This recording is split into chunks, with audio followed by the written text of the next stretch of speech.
مولانا عبد الشکور شاہ صاحب. مولانا عبد الشکور صاحب.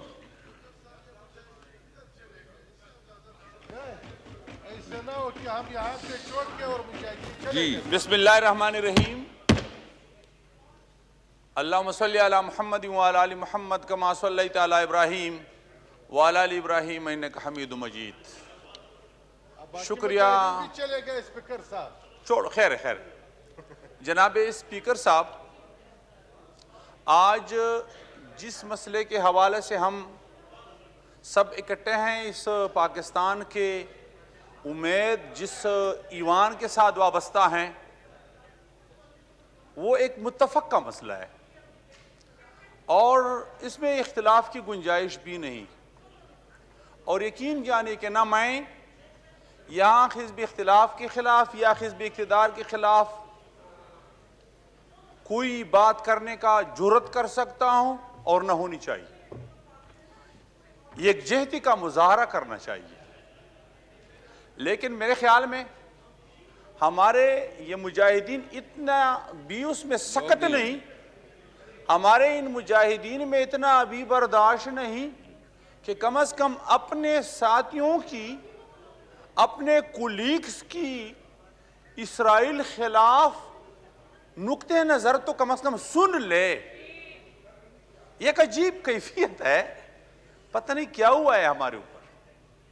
جناب اسپیکر، مسئلہ ہے درخواستوں کا، مسئلہ ہے اپیلوں کا، اور اس ریزولوشن سے جو کچھ واضح ہے آپ نے بھی سنا، میں نے بھی سنا.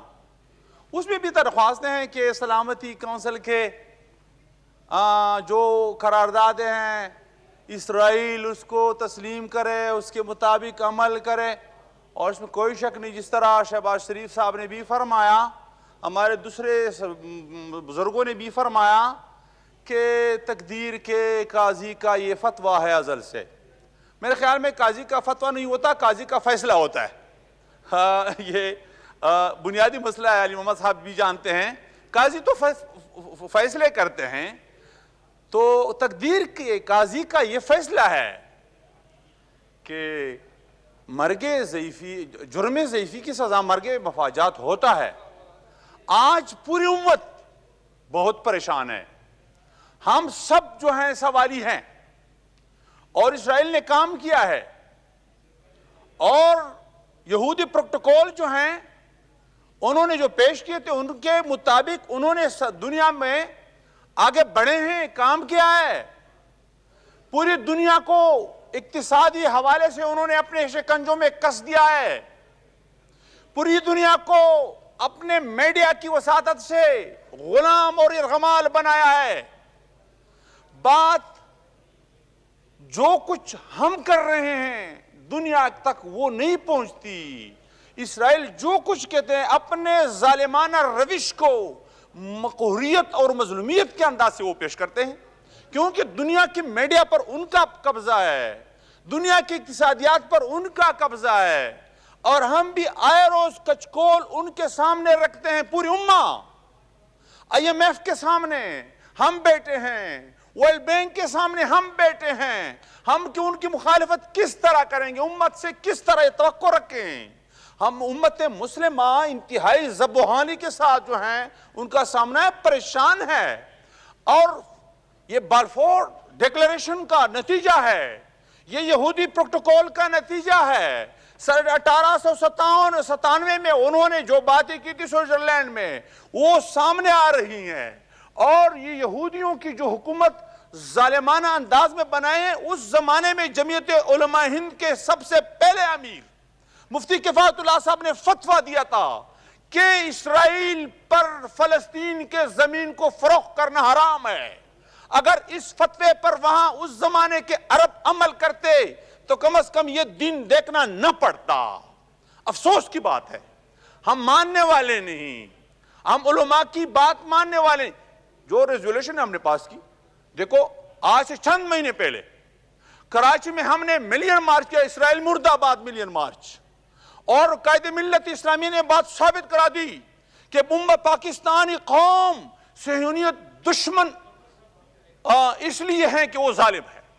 اس لیے کہ وہ پاکستان کے ازلی دشمن ہے. اور آج بھی 21 مئی کو ہم نے پورے پاکستان میں قائد ملت اسلامی نے اعلان کیا کہ ہم اپنے مسلمان مظلوم مقہور فلسطینی بھائیوں کے ساتھ یوم یکجہتی کے طور پر منائیں گے. یہ ہم نے فیصلہ کیا ہے. حکومت کو چاہیے کہ وہ کردار اپنائیں جو حکومت کا بنتا ہے. ایک ہے ہمارا کردار. حضرت ہم تو اس میں کوئی شک نہیں, ہم یہی مطالبے کرتے ہیں, اپیل کرتے ہیں کہ اسرائیل اس طرح نہ کرے, اس طرح نہ کرے, لیکن عالمی دہشت گرد امریکہ ان کے ساتھ ہے.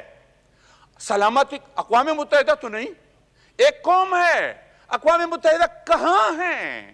اگر مسلمان اس طرح کا چھوٹا سا واقعہ کر دیں تو پوری دنیا میں دہشت گردی کے حیثیت سے پیش کرتے ہیں کہ مسلمان دہشت گرد ہیں, مسلمان دہشت گرد ہیں, مسلمان مظلوم ہے, مقہور ہے, دہشت زدہ ہے, دہشت گردی کے شکار ہے. صرف فلسطین مظلوم نہیں, پوری امہ مظلوم ہے. محترم جناب اسپیکر صاحب, آج فلسطینی جو رو رہے ہیں اور ایک بہن کی جو مثال پیش کرتے ہیں, نہیں, میں نے جو کچھ سنا ہے, تمام فلسطینی بہنیں, تمام فلسطینی بچے بلک بلک کر روتے ہیں اور پوری امت مسلمہ کی ضمیر وہ مردہ ہے, مردہ لاش بن چکی ہے. تو یہ مسلم امہ کو زندہ کرنے کے لیے کردار ادا کرنا ہے. کوئی مسیحا کی ایک مسیحا کی ضرورت ہے کہ اس کے مردہ لاش میں زندگی کی آثار کے معجزانہ انداز سے پیدا کرے, اور یہ ہم کر نہیں سکتے. حالات بہت نازک ہے. جناب اسپیکر صاحب, پاکستان کا کردار عام دنیا کے جتنے مسلمان اس جیسا نہیں ہونے چاہیے. پاکستان ایکٹ میں قوت ہے, پاکستان میزائل ٹیکنالوجی سے لیس ہے, اور الحمدللہ پاکستان کے ساتھ ایسی میزائل ہے کہ ایک چند منٹوں میں اسرائیل کو نیست و نابود کر سکتے ہیں. ان کو کہتے ہیں کہ مسلم امہ کے ساتھ اس طرح نہ کرو, یہودیوں باز آ جاؤ. آپ خود جانتے ہیں پشتون ہے, ہمارے پشتوں میں کہتے ہیں وہ کہا خلپ سکھ سمیگی, یہ کھیڑا منہ, یہ منہ کو سے سیدھا ہو جاتا ہے. یہ یہودی ہے. یہ رسول اللہ صلی اللہ علیہ وسلم نے جو سبق ان کو سکھایا تھا وہ سبق سکھانے چاہیے, اور جو سبق سلطان صلاح الدین ایوبی نے ان کو سکھایا تھا, ہمیں سلطان صلاح الدین ایوبی کا کردار ادا کرنا ہے. ہم نے طارق ابن زیاد کا کردار ادا کرنا ہے, خالد بن ولید اور ابو عبیدہ بن جراح جیسی کردار, اور عمر فاروق جیسے خلیفہ چاہیے کہ جرأت مندانہ فیصلے کر کے. اور یہ ہے ہماری زمین. میں دلائل کے ساتھ کہتا ہوں, یہ صدیوں سے عرب یہاں آباد ہے, اور یہی عرب تھے جو ایک زمانے میں عیسائی تھے, اور ان عیسائیوں کے ساتھ ہمارے معاہدے ہوئے تھے. ان عیسائیوں کے ساتھ جو معاہدہ ہوا تھا وہ یہ تھا کہ وہ عمر فاروق کو جو چابیاں دیتے تھے اس شرط پر دیتے تھے, ان کا شرط یہ تھا کہ سرے سے یہودیوں کو بیت المقدس کو عبادت کے لیے بھی نہیں چھوڑنا. تو یہ عمر فاروق نے ان کو کہا کہ نہیں, مسلمان وسیع النظر ہے, عبادت کے لیے آئے, لیکن اس کو کوئی مالکانہ حقوق بیت المقدس پر حاصل نہیں ہوں گے. اور پھر سلطان صلاح الدین ایوبی رحمت اللہ علیہ نے جب ان سے فلسطین لے لیا تو ان کے ساتھ عیسائیوں نے یہ مطالبہ کیا تھا, صلیبیوں نے یہ مطالبہ کیا تھا کہ یہاں یہود نہیں آئیں گے. یہ یہودی اور عیسائیوں کا جو آج کل گٹجوڑ ہے یہ بہت بات کی باتیں ہیں, اور یہ بالفور ڈیکلریشن کا نتیجہ ہے.